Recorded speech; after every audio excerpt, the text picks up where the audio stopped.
الحمد لله رب العالمين حمدا كثيرا طيبا مباركا فيه على كل حال، حمدا يوافي نعمه ويكافئ مزيدا. يا ربنا لك الحمد كما ينبغي لجلال وجهك وعظيم سلطانك، سبحانك لا نحصي ثناء عليك أنت كما أثنيت على نفسك.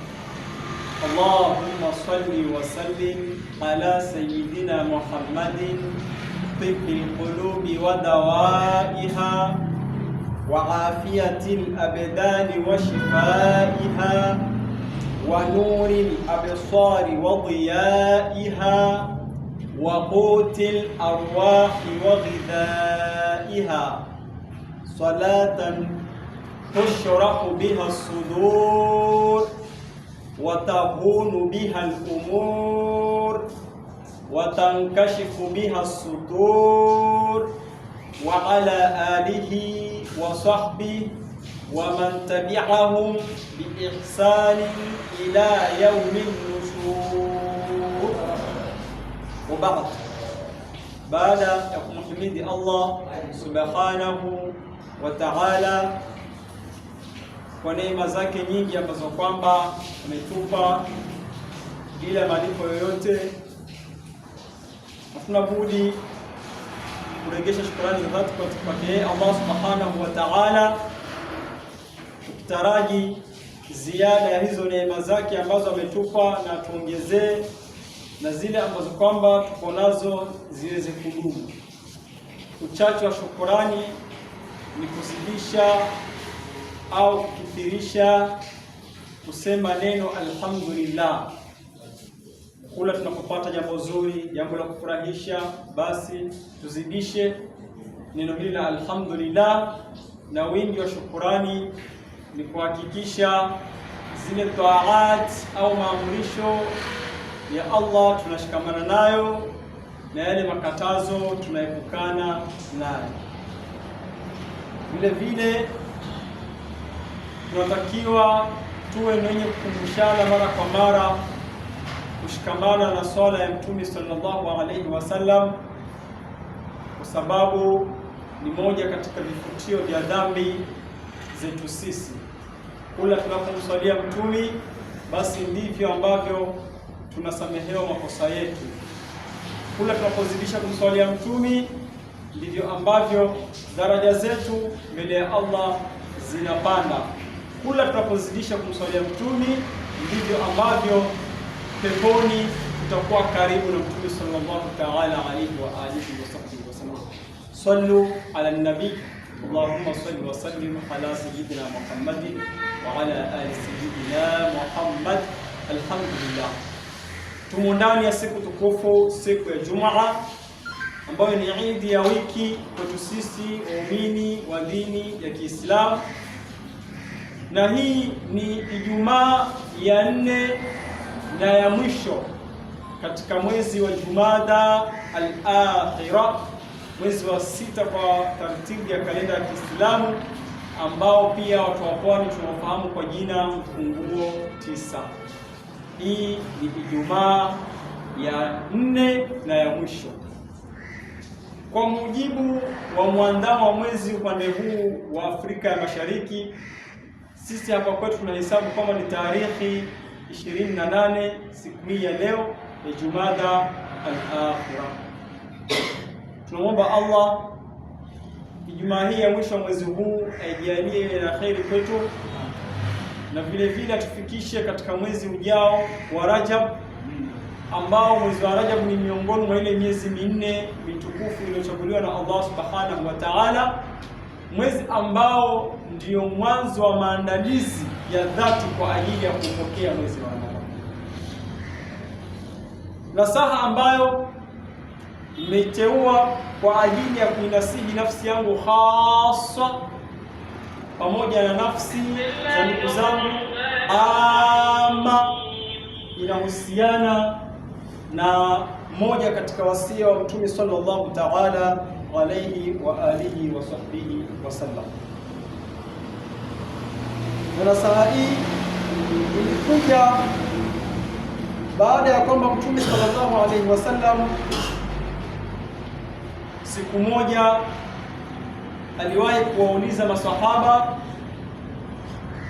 kisha wakamjibu neno na yeye ndo akawapatia wasia kama.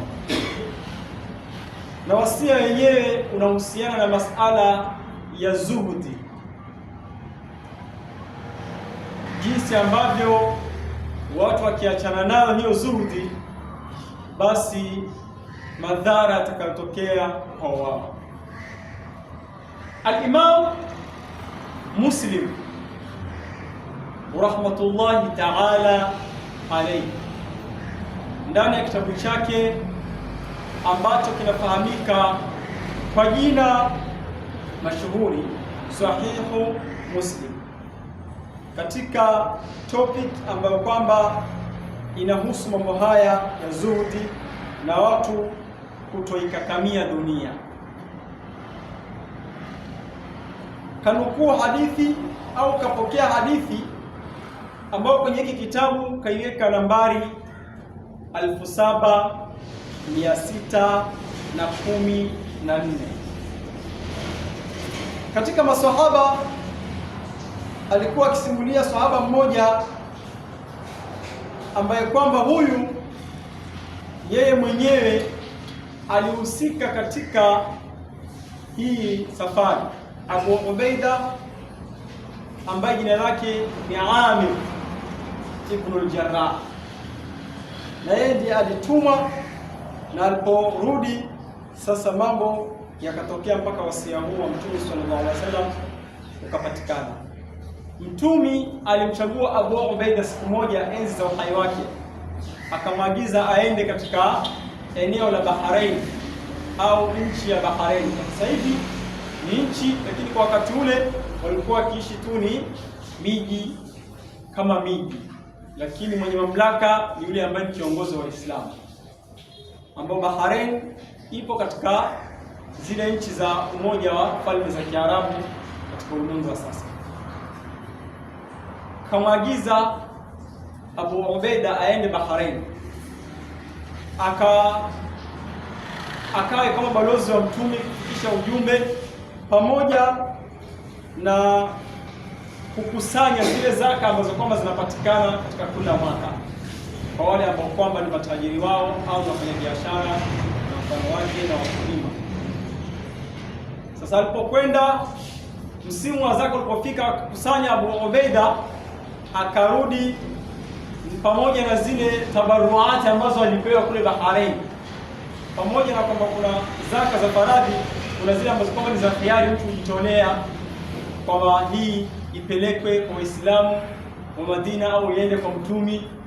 Sasa walikuwa wamekusanya ngawira mbalimbali, wakampa akapeleka Madina. Alipofika kipindi kile, kama kawaida pale Madina kulikuwa na mafukhara, kama ambavyo ulimwenguni sasa hivi hakuna sehemu ambayo inakosa mafukhara, wanapatikana sehemu zote. Dunia ni nyumba ambayo kwamba haikosi mitihani na matatizo, kwa hiyo inakula sampuli ya watu maeneo yote. Abu Ubaida alipofika pale Madina, akawasilisha kile alichopewa kutoka Bahrain kwa Mtume sallallahu ta'ala alayhi wa alihi wasallam. Basi habari ikafika kwa wale mafukara wa pale Madina, jamani, mambo mnaonaje? Jua kali, hakuna kitu, kwa Mtume kushawasili kheri, twendeni. Basi asubuhi na mapema baada ya swala, mafukara hawa wakafika kwa Mtume pale msikitini kabla hajatoka hajaenda mbali, wakawasili. Walipofika basi Mtume hakusema chochote na wao pia hawakusema chochote, wakaangaliana.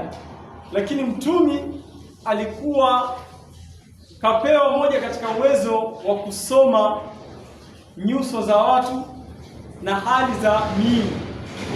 Alikuwa anafahamu ishara ambazo kwamba mtu labda yeye mwenyewe hajasoma lakini kazificha.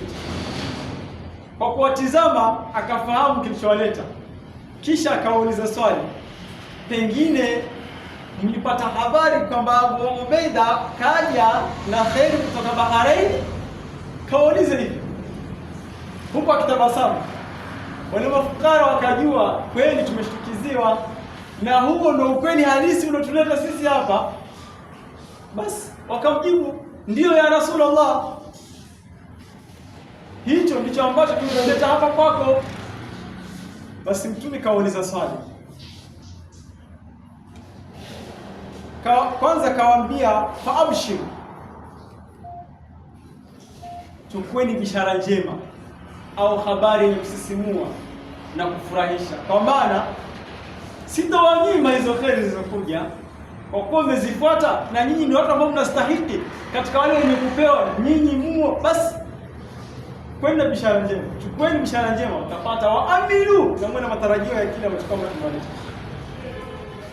Kisha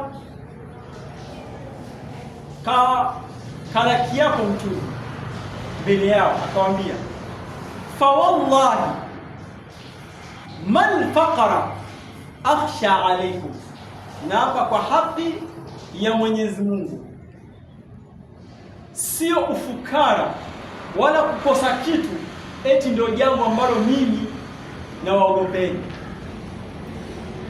Mimi Mtume wenu siwaogopei nyinyi ufukara kwa mtakuja kuwaua kwa njaa, hapana. Ufukara siwaogopi, lakini ninachokiogopea mimi, akhsha alaykum an tubsata lakum dunya au an tubsata ad-dunya alaykum, na waogopeeni msije mkakunjuliwa dunia ikafunguliwa kwenu mkaimiliki mikononi mwenu, kama busitat ala man kana qablakum, kama vile ambavyo hiyo dunia iliwahi kukunjuliwa kwa waliokuwa kabla yenu, wakaimiliki ikawa mikononi mwao.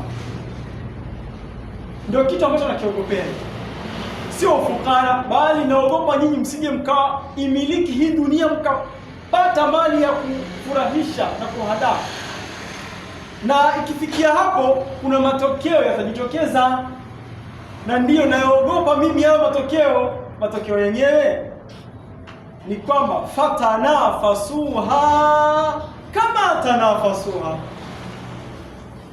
mkishaimiliki mkajikuta mnamiliki kila sampuli ya mali hapa ulimwenguni, basi mkaanza kushindaniana hiyo dunia, kama vile ambavyo kina Banu Israeli na wengine kabla yao pia waliwahi kushindania hiyo dunia. Kula mmoja anaigombania, na baada ya kufanya hicho kitendo cha kwamba mmemiliki mali za kutosha ulimwenguni, nyoyo zenu na nafsi zikatamani, mkaanza kuikimbilia, kuna athari nyingine tafuatia baada ya kukimbilia. Athari yenyewe, watuhlikakum kama ahlakatuhum. Mkishaanza kugombana kwa ajili ya hiyo dunia, basi kuna natija nyingine itajitokeza, itawaangamiza kama ilivyowaangamiza. Na kuangamiza huku ni kiimani. Ile riwaya nyingine iliyofuatia namba 7615 Al-Imam Muslim kasema, Mtume akasema, watulhiyakum kama alhatuhum. Mkishaanza kuigombania hiyo dunia, itawahadaa nyinyi kama vile ambavyo na wao hao Banu Israeli na wengineo kabla yenu iliwahadaa. Hii ni riwaya ambayo inaashiria kitu ambacho kama Mtume alikuwa akikiogopa zaidi kwa umma wake, kwamba kisije kutokea, lakini anajua kitatokea, hata kuliko ufukara. Nisome riwaya nyingine ambayo inabeba msingi wa maudhui yangu leo, ambayo pia inakuja kutafsiri hiyo ya kwanza. Na riwaya hii ilikuwa yasimuliwa na Amr ibn al-As radhiallahu anhu, ambaye aliwahi kutumwa katika vita kama kamanda, na baada ya hapo akarudi. Kisha Mtume sallallahu ta'ala alayhi wa alihi wasallam siku moja alipobahatika kukaa naye, akamuuliza hili swali Amr ibn al-As, akamwambia idha futihat alaykum farisu warumu ayu qaumi antum, ikitokea Faris ambayo ni Waajemi, na wakati ule walikuwa na dola yao maalumu, ambayo dola hii ilikuwa imeanzishwa zamani hata kabla Nabii Isa ala nabiyina wa alayhi salatu wasallam hajazaliwa. Waajemi ambao ndio wa Faris, kwa sasa hivi nchi yao husika inafahamika kwa jina Irani. Hao Faris ni wale watu wa pale Irani au wenyeji wa Irani, ndio wa Faris ambao walikiabudu moto kama ndio mungu wao kuanzia enzi hizo, na dini yao kuu ilikuwa ikiitwa ni Furs, dini ya Furs, au wao ndio Majusi, Almajusi. Sasa Mtume kamuuliza huyo Amr, ikitokea dola la hawa Faris likakombolewa, yani likawa chini ya Uislamu, pamoja na mazuri yaliyomo katika ardhi yao, nchi yao,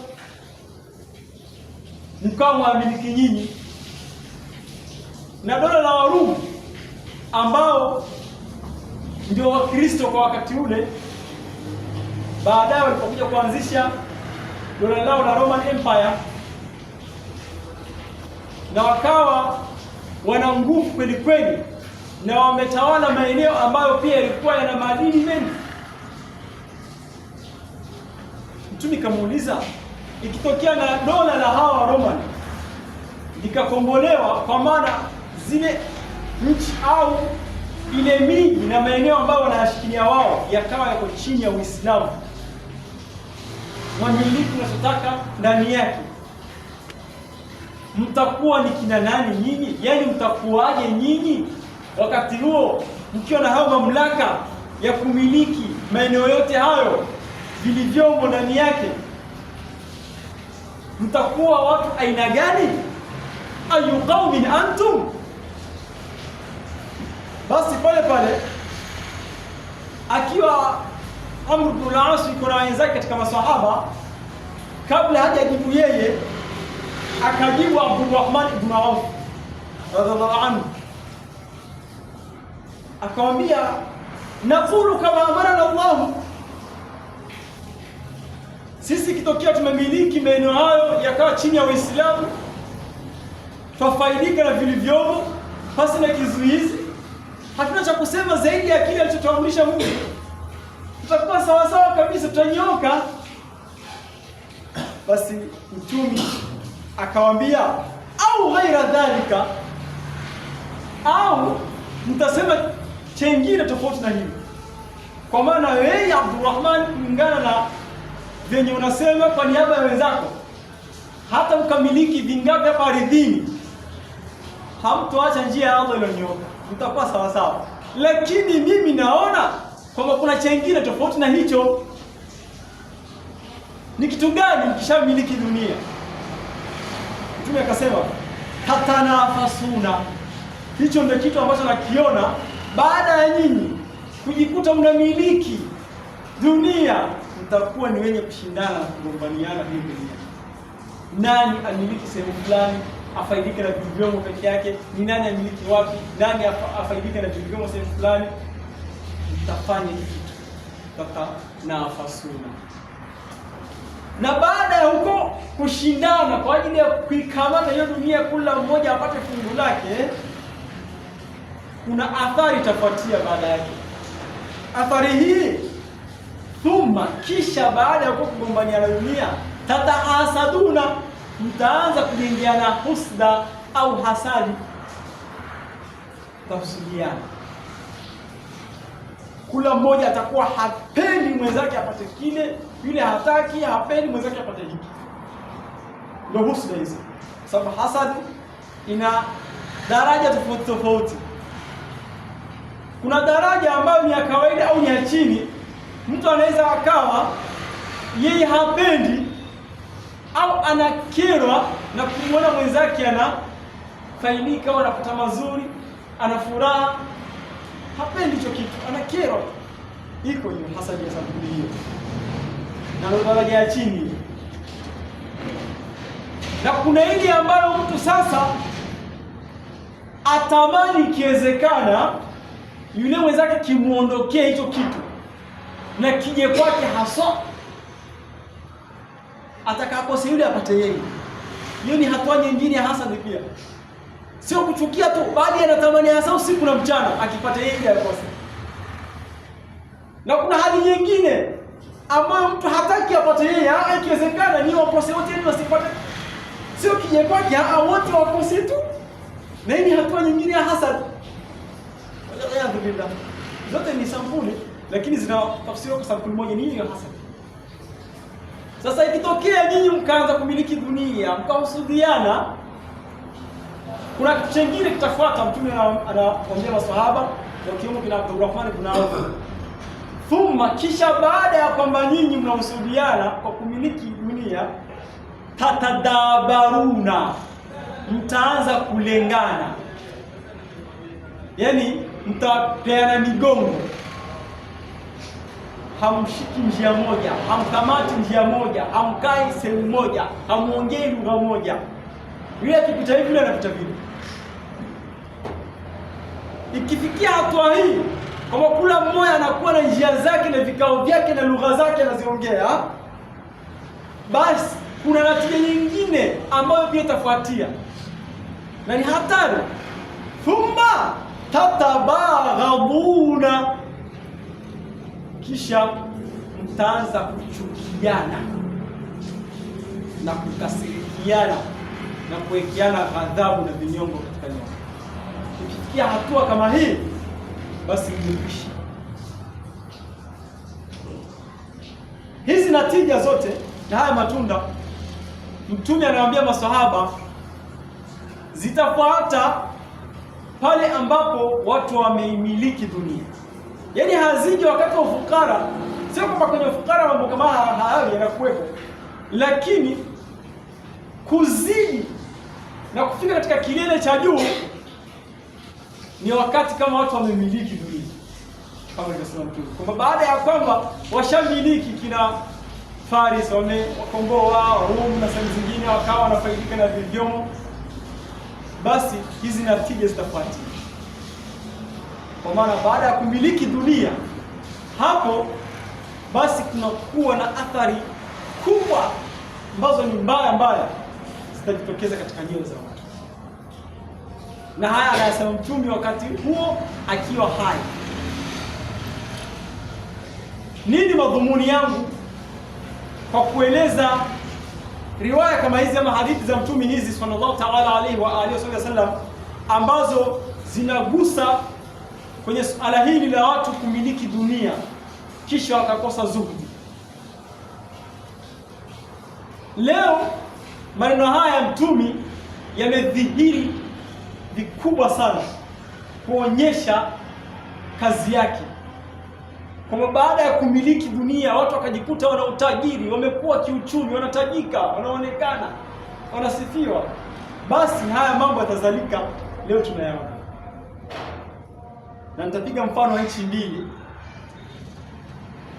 ambazo yani zinaelekea kudhihirisha wazi kazi ya maneno ya Mtume sallallahu alaihi wasallam. Katika nchi za Waarabuni ambazo wengi wetu tunafahamu kwamba zinaamkuliwa kwa jina nchi za Kiislamu, nchi za Kiarabu, lakini jina lilozoeleka ni nchi za Kiislamu. Allahu a'lam. Kuna nchi kubwa inafahamika kama Al-Mamlaka Al-Arabia As-Saudia. Kwa sasa hivi katika zile nchi za Uarabuni ndio nchi kubwa au ndio nchi ambayo ina eneo kubwa kuliko nyingine katika nchi zile za Kiarabu. Alafu kuna nchi nyingine inaitwa ni Dubai kwa ujumla, kule Imarati au katika zile nchi za Umoja wa Falme za Kiarabu. Dubai ni moja katika hizo nchi kwa Uarabuni. Hizi nchi mbili tunazifahamu jinsi uchumi wake ulivyo sasa hivi, jinsi walivyomiliki njia nyingi mbalimbali za kuwapatia kipato kikubwa katika kila mwaka. Hizi nchi sasa hivi kiulimwengu sasa hivi zinakwenda kuonyesha kazi ya maneno ya Mtume alivyosema kwamba mkianza kuimiliki dunia mkajikuta mna uchumi wa ajabu, basi kuna husda itafuatia. Baada yake mtaanza kulingana, baada yake kuna chuki mtajengeana. Na leo hizi nchi zinamiliki utajiri wa kutosha hapa duniani, zimeanza kuonyesha waziwazi, sio ile ya kuficha tena kwa siri hapa, yaani zimedhihirisha wazi natija hii ya husda na kufikiana na nini, kwa sababu kila mmoja pamoja na utajiri alionao katika nchi yake hajatosheka, anataka afaidike na baadhi ya madini na kheri zilizopo katika nchi nyingine. Ashapiga vichwa akaona ataka kiwezekana afaidike na kule pia. Sasa huko katika kushindana kuongeza uchumi wa nchi yake kutoka kwenye nchi nyingine tofauti, kunazalisha moto kama huo ambao mtume kautaja katika maneno yake. Tunafahamu hapa Afrika, tuseme ni Afrika ya Mashariki, kuna nchi inafahamika kwa jina Sudani. Nchi ya Sudani ni moja katika nchi kubwa sana hapa Afrika. Ukiitoa Algeria na Kongo, basi nchi ya Sudani ni namba 3 kwa ukubwa wa eneo, na pia ina mazuri yake mengi katika ardhi yake. Mungu anafahamu. Nchi hii baada ya ukoloni na nini, miaka 50 tunafahamu katika historia, ikaja ikapata uhuru. Miaka 50 kama sijakosea, mwaka 1956 hapo ikawa inajitawala kama nchi, ikiwa ni nchi moja. Na idadi ya Waislamu na Wakristo ukilinganisha, Waislamu ndio wengi pale Sudan kwa kipindi hicho, hasa mpaka sasa hivi idadi ya Waislamu ilikuwa ni kubwa kuliko hata Wakristo. Halafu asilimia chache ndio wale watu wengine tofauti ambao hawana dini na wengine.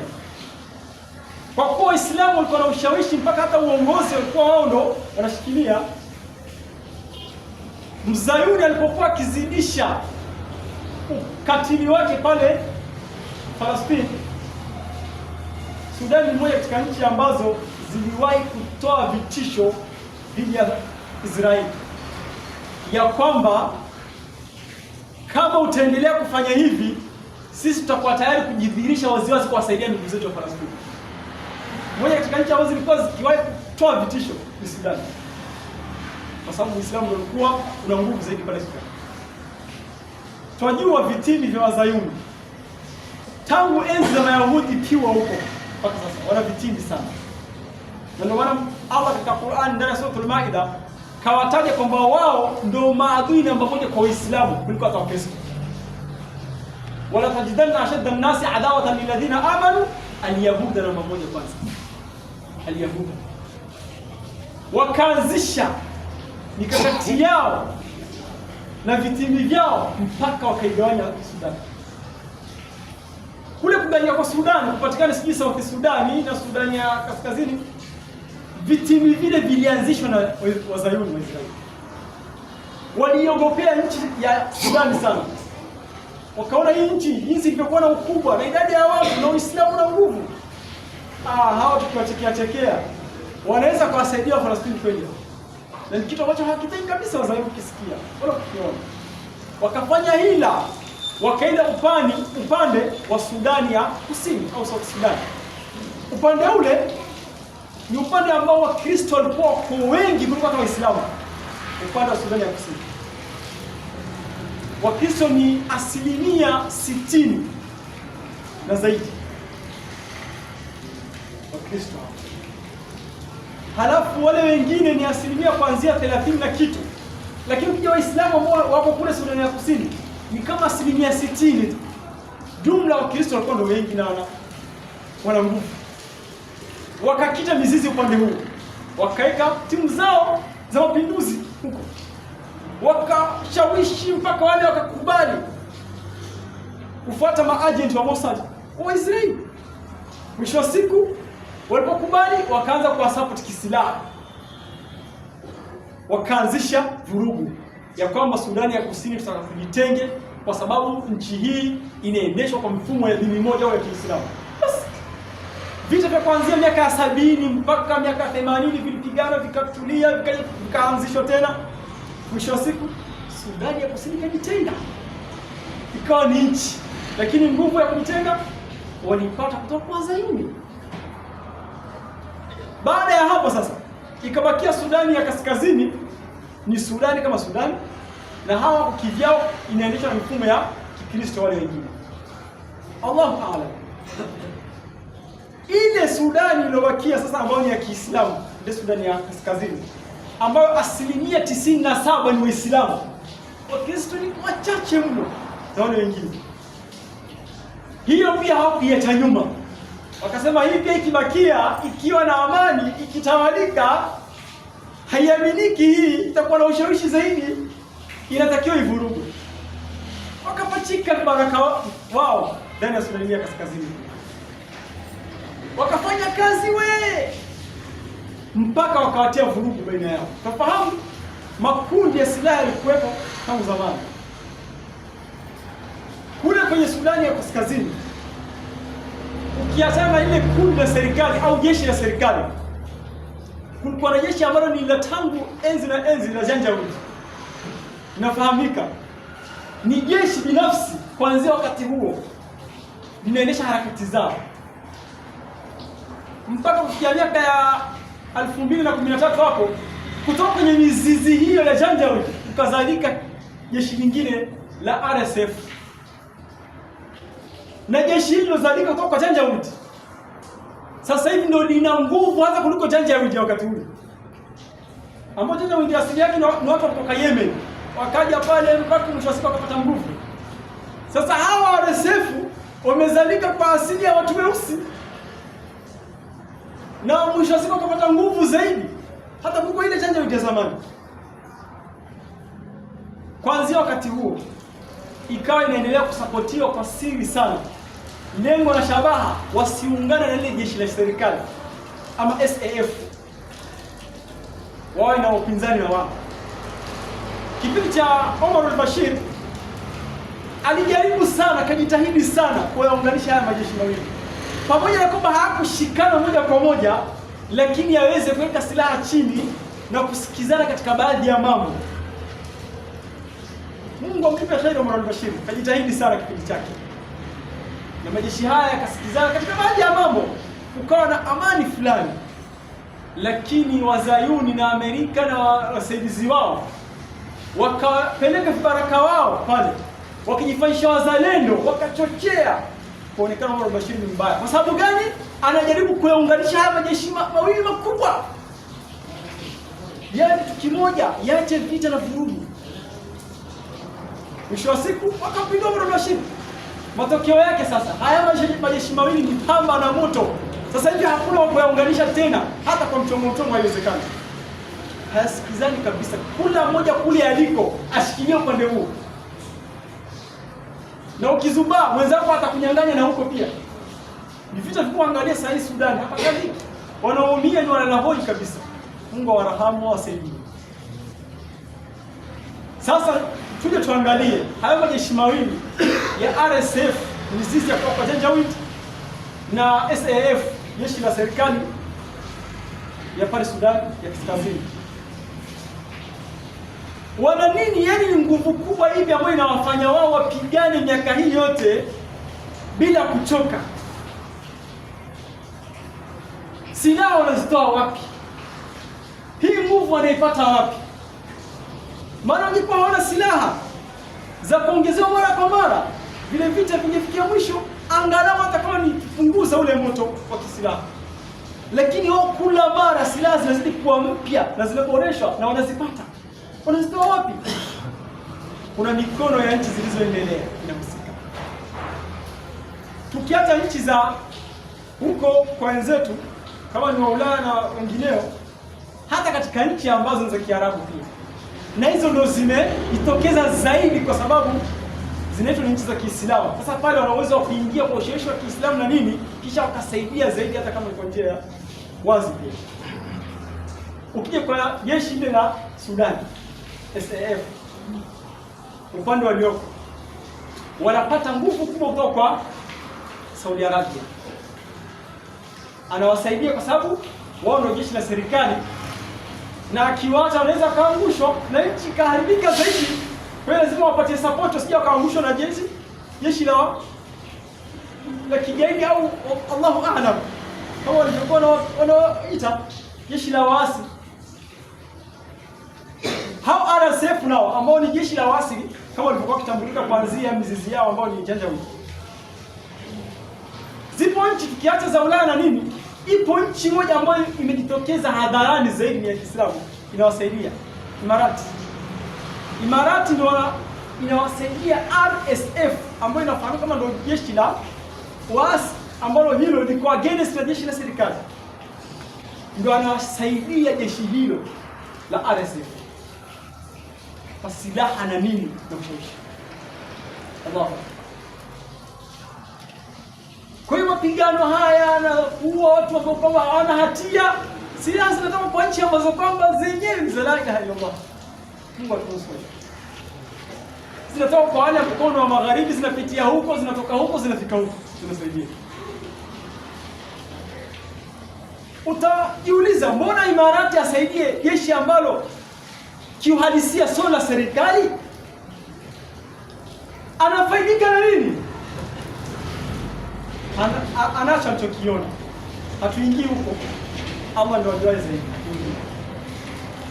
Sasa machafuko haya ambayo zipo nchi zilizoendelea kiuchumi zinachochea kwa silaha na nini, yamezalisha nini? Yamezalisha kitu kikubwa zaidi. Tuache hii Sudan kidogo, twende Yemen, ambao nayo Yemen katika nchi za Kiislamu kihistoria tangu wakati huo ambao Uislamu ulifika, na ni nchi ya Kiarabu kidunia ukitizama. Yemen miaka ya nyuma huko, tufahamu zaidi ya miaka 10, ushawishi wa Iran au wa Kishia ulipopanuka zaidi, ulifikia mpaka Yemen. Mwisho wa siku kupatikana kundi la Wahuthi wa Kishia, wakaendelea kupata support kutoka kwa Iran na nini, mpaka wakachukua maeneo pale Yemen. Ingawaje maeneo waliyochukua Houthi sio makubwa ukilinganisha na upande ule mwingine, lakini walichukua maeneo mpaka Sanaa. Wakati huo ndio capital city ya Yemen pia walichukua Yemen, wale Wahuthi wa Kishia. Saudi Arabia na nchi za Kiarabu kwa ujumla ziliwahi kupambana na wale Wahuthi wa Kishia kuanzia miaka hiyo ya 2019. Walipambana nao sana kwa sababu kwenye yale mapinduzi ya kuchukua maeneo wayafanye ni ya kwao au yale katika udhibiti wa Kishia wa Kihuthi, walikuwa kiwa watu ambao hawana hatia, wale Wahuthi wa Kishia. Na Saudi Arabia si katika Mashia, ni nchi ya Kisuni, kidunia inajulikana hivyo. Walipambana ili kuwadhibiti Wahuthi, lakini walishindwa kwa sababu umwagaji damu wa watu wasiokuwa na hatia ulikuwa unakithiri. Badala ya kwamba washinde Wahuthi ndio wanamaliza watu wasiokuwa na hatia, na Wahuthi hawashindiki kirahisi, kila kuchapo wanaendelea kupata support kutoka kwa Mashia wenzao. Saudi Arabia mashallah, Mungu awabariki katika hili, walitumia busara kubwa sana kutuliza au kuacha ule mvutano wa moto wa kisilaha ili kuepusha damu za watu wasiokuwa na hatia kwenye watu. Kwa hiyo kabakia Yemen ya kule kaskazini inashikiliwa na Wahuthi, Yemen ya kusini inashikiliwa na Wasuni. Na hiyo Yemen ya kusini pia kuna makundi ya waasi mbalimbali au ni makundi yenye silaha, yaani makundi ya kijeshi madogo madogo. Hiyo Yemen ya kusini. Katika hayo makundi kuna kundi ambalo lina nguvu kuliko wengine, STC inajulikana kule Yemen, STC, ambalo eneo ambalo kama wanadhibiti hawa STC linapakana na eneo la Wahuthi moja kwa moja. Halafu pengine ndio ni wale PLC ambao ilikuwa ndo jeshi la serikali iliyokuwa inajulikana kwamba ndo serikali ya Yemen iliyoshambuliwa kwa haki kwa wakati. Sasa hizi nchi mbili, Saudi Arabia akawa anasaidia wale PLC ambao ndo jeshi la serikali ili kuwa na nguvu, kuwa na ushawishi wa dhibiti yale maeneo vizuri, Wahuthi wa Kishia wasije wakaendelea kuchukua zaidi. Akawa anaendeleza ushawishi wa kisiasa, pia kusaidia ile serikali ya pale, na alipeleka hata wanajeshi takriban 10,000 kama hawapungui kusaidia serikali ya pale Yemen. Mashaallah. Lakini Imarati yeye sasa akawa anaendeleza ushawishi wa kijeshi kwa STC ambalo sio jeshi la nchi ya Yemen. Anaendeleza ushawishi wa kijeshi la kisilaha. Matokeo yake sasa, kula mmoja pale Yemen, Saudi Arabia ana maslahi kipekee au anasaidia kwa njia yake. Saudi Arabia hivi karibuni machafuko yalipozidi hapa Sudani sasa. Juzi mwezi wa 11 aliwahi kuzuru Marekani yule Mohammed bin Salman ambaye ndio Crown Prince wa pale Saudi Arabia. Katembelea ikulu ya Marekani, akakutana na Trump kule, Allahu a'lam, akazungumza, akapanga, lakini kuna ombi Mohammed bin Salman kamwambia Trump, sababu Saudi Arabia anajua ukweli halisi. Kwa nini serikali ya Sudan inashindwa kupata amani? Ni kwa sababu ya RSF. Ni kwa nini RSF hawashindi kirahisi? Kwa sababu wanapata silaha kwa Imarati moja kwa moja. Ndio machafuko yanazidi kukithiri pale Sudan. Akamwambia Trump, na kuomba uingilie kati kutuliza mzozo wa Sudani. Mohammed bin Salman kamwomba Trump live kabisa, vyombo vya habari vilimnukuu, na kuomba bwana Trump, bwana rais, ingilia kati mzozo wa pale Sudani, utulize. Anafahamu Trump akiamua kuamsha nguvu yake ya kijeshi ya nchi kwenda kusaidia nchi nyingine, akiingia pale labda kusaidia wale watu ambao kwamba wanaushirika na yeye au wako pamoja na washirika wake ambao ndio serikali kwa pale Sudani, akienda kusaidia atakuwa anapigana na kile nani? Ni RSF. RSF usaidizi au nguvu na msaada wa kisilaha wanaopata wapi? Kutoka Imarati. Imarati akajua hii Saudia hii kumwomba Trump kwenda kusaidia pale au kuingilia kati Sudani, anataka kupambana na mimi. Maana akipambana na RSF maana yake anakata sehemu fulani yenye maslahi ya Imarati. Imarati kasanuka, ikajua wanachezea mchezo, wanazunguka. Na wao wakaamua kuionyesha Saudi Arabia kwa upande wa pili. Kama wewe unatuchezea huku Sudani, unataka kuchongea, tuje tunyimwe maslahi, tukatiwe mzizi wetu huko Sudani kwa kuangamiza hao RSF ambao ni washirika wetu, na sisi huku Yemen tutakuonyesha. Imarati akaanzisha mchakato na ushawishi. Tangu mwanzo alikuwa tayari amesaidia kundi la STC pale Yemen ambao ni majirani wa Houthi wa Kishia. Wakawa wana nguvu hata kuliko lile jeshi la serikali ya Yemen ambao ni PLC. Akawaruhusu, akamwambia sasa hebu endeleeni kuchukua hayo maeneo ya Yemen ya kusini, ambayo pia maeneo hayo kuna ushawishi wa Saudi Arabia wa kuunga hiyo serikali ya Yemen. Endeleeni kuchukua. STC wakaamsha rube, wakaanza kufanya mchakato wao. Sasa hivi STC ambalo sio jeshi la serikali ya Yemen, yaani ni kama jeshi la binafsi au jeshi la kiuasi, Allahu a'lam, limechukua mikoa mingi upande wa Yemen ya kusini mpaka upande wa Hadramaut kule ambako wanashikiliwa na serikali ya Yemen. Wamechukua maeneo hayo, wanaodhibiti nayo. Sasa hivi wanachukua. Kwa hiyo kama Saudi Arabia angeamua kusaidia ile serikali ya pale Yemen, ingekuwa kupambana na Imarati moja kwa moja. Kwa sababu kama na STC atakuwa kupambana na Imarati, tayari wameanza kuonyeshana makucha. Lakini Saudi Arabia, mashaallah, Mungu awabariki, wametumia hekima kubwa sana, wakazuia umwagaji damu. Akaamua mpaka wale wanajeshi wake 10,000 kama sijakosea, ambao kawapeleka kusaidia serikali ya Yemen kule na walikuwepo tangu wakati huo, kaamua kuwaregesha nyumbani kwake.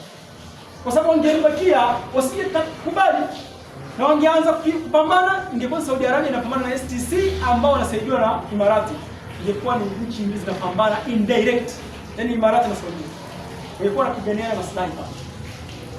Lakini Saudi akaepusha hilo. Kawaambia wanajeshi wake rudini nyumbani. haina haja kupigana, rudi kawarudisha, ili STC hata wakiamua kuchukua ile maeneo ambayo ndio ya serikali ya Yemen, wasikutane na upinzani mkubwa, wazuie umwagaji damu, usiuae watu ambao hawana hatia. Akafanya hivyo, lakini yeye Imarati hataki kusikia kabisa, atakumuonyesha makucha yake Saudi Arabia kwa ajili ya maslahi ya kuimiliki dunia. Sio ushawishi huo wa kijeshi ndani ya Yemen tu, bali jambo lingine kubwa zaidi ambalo Imarati sasa kalifanya, kawaambia STC, mkishachukua maeneo yote hayo ya Yemen ya kusini, fanyeni mchakato muanzishe uhusiano wa direct na Israeli. Mkianzisha mahusiano haya na Israeli, Amerika ataondolea vikwazo. Akiondolea vikwazo, mtainuka kiuchumi. Na ujue ukishaanzisha mahusiano na Israeli, wewe ni mzayuni, utakuwa unaendelea kwa tukio Waislamu wenzako na kwa kuunga mkono wale Imarati. Hii habari sasa hivi kwenye vyombo vya habari vya ulimwenguni ina trend sana, inajulikana kwa wale wanafuatilia. Allahu Akbar.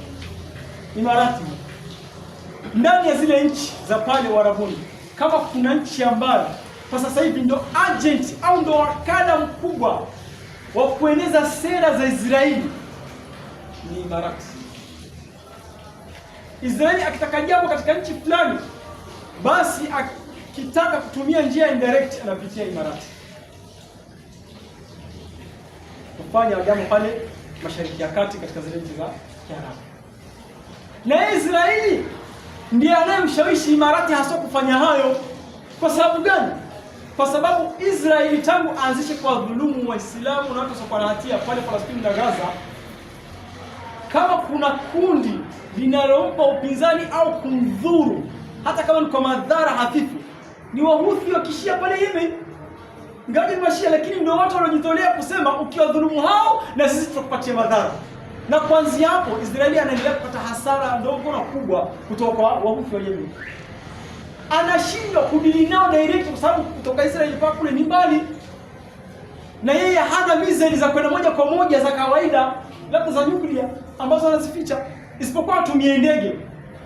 Na ndege ni mpaka ujaze mafuta uende na kujaza na kurudi nini. Akifanya calculation pia anatumia pesa nyingi, anapata hasara katika kuwashambulia. Kwa hiyo nao atapata eneo la karibu la kuweka vifaa la kudili na wale Wahuthi karibu, atafurahi sana.